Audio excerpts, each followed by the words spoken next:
When Zoya moved into apartment 3B, she was simply looking for quiet.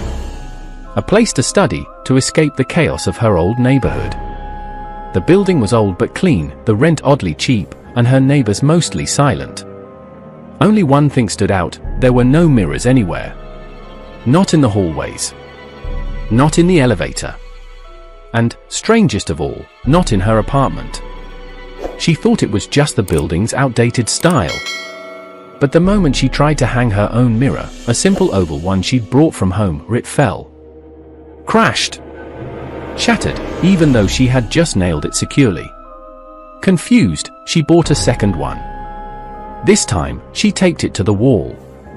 That night, she woke up to find it lying flat on the floor. The tape untouched. The glass cracked from the inside. Things grew worse. At night, she began hearing sounds, the soft tapping of glass behind the walls. Whispers that seemed to echo from places with no source. And sometimes, in the dark corners of her apartment, she thought she saw her own reflection watching her, even when there was no mirror. One evening, frustrated and afraid, she asked the old lady next door if something was wrong with her unit. The woman paused, stared at her for a long moment, then whispered, "You brought a mirror." Zoya nodded. "Yes." "Why?"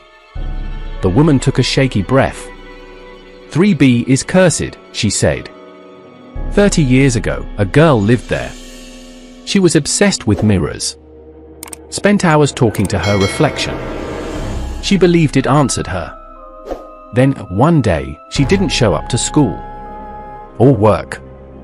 They found her body in the closet. She had carved symbols all over the walls.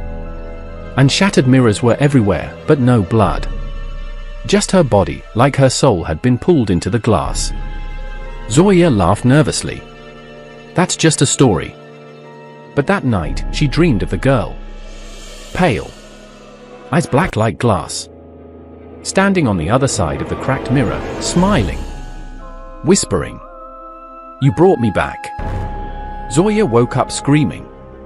From that night on, the mirror didn't fall again. Instead, it stayed, unchanged. The reflection didn't always match her movements. Sometimes it blinked when she didn't. Smiled when she cried.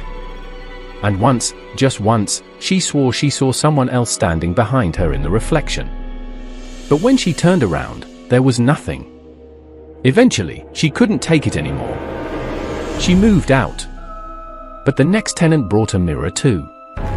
And now? The landlord just tells new renters, it's best not to hang anything reflective in 3B. Because the girl in the mirror is still waiting.